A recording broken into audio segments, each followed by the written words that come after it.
kera tukiri abana tukiri abakobwa babandi ushaka guprove ubwenge bwawe ushaka kwereka abantu hose nyine ko wagiye mu ishuri koko wagusanga uri kuburana n'abantu ugasanga abantu bose bari kugutega amatwi uravuze yavuga ikintu ukahita umukosora ugasanga abantu barabikwangira ariko twabaga niyo aje twe turimo yari yo guprova ibyo dushoboye kuri ubu ngo umuntu yicara akavuga nk'ikintu utekerezwa uyu muntu n'ubundi ku myaka ya 40-50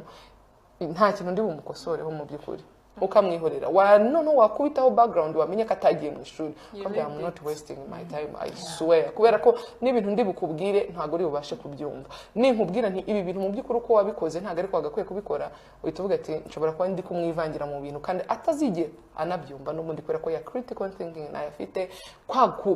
za etike ziranga umuntu wize za etike zigaragaza ko umuntu yagiye mu ishuri bwa bumenyi no gutekereza no gufungura cerveau ntabyo afite so ntekereza ko rero amashuri kuri njye ni ngombwa